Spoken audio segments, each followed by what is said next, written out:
नाशिक विधान परिषद निवडणुकीच्या पराभवाचा अहवाल 2 दिवसात एकनाथ शिंदेंकडे सादर केला जाणार आहे। नाशिक जळगावच्या निरीक्षकांकडून पराभवाची कारणं या अहवालामधून मांडली जाणार आहेत। या पराभवाचे पडसाद आज होणाऱ्या महायुतीच्या समन्वय समितीच्या बैठकीमध्ये देखील उमटण्याची शक्यता आहे। महायुतीने दिलेल्या इतर उमेदवारांना शिवसेना पक्षाकडून प्रामाणिकपणे मतदान झालं, मात्र नाशिकमध्ये मित्र पक्षांकडूनच युती धर्म पाळला गेला नसल्याची नाराजी बैठकीमध्ये व्यक्त केली जाणार असल्याची माहिती विश्वसनीय सूत्रांनी एबीपी माझाला दिली आहे। दरम्यान या संदर्भामध्ये मंत्री शंभूराज देसाईंशी बातचीत केली आमच्या प्रतिनिधींनी, बघूयात। मंत्री शंभूराज देसाई आपल्या सोबत आहेत। मी तर सांगतोय महायुतीची जेवढी मतं होती तेवढी महायुतीची मतं इंटॅक्ट राहिलेली आहेत। त्यामुळे असं कुठेही झालेलं नाही। शिवसेनेची मतं, राष्ट्रवादी अजितदादा पवार गटाची मतं ही आहे त्याप्रमाणे महायुतीलाच पडलेली आहेत। त्यामुळे माझ्या माहितीनुसार महायुतीतली मतं कुठेही फुटलेली नाहीत।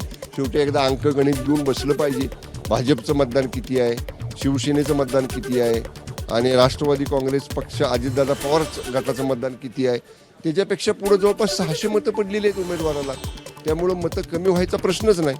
मी तुम्हाला सांगतो, नाशिकचा निकाल तर धक्कादायक आहे। एकदा महायुतीमध्ये जागा वाटप ठरलं आणि जागा शिवसेनेच्या वाट्याला आली।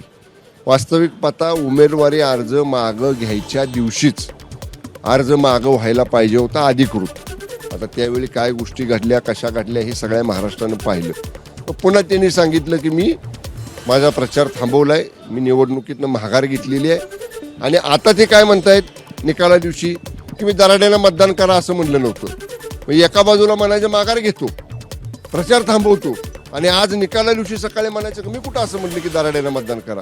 व्हिडिओ जर्नलिस्ट योगेंद्र गुप्ता मी सूरज सावंत, एबीपी माझा, मुंबई। एबीपी माझा, उघडा डोळे बघा नीट।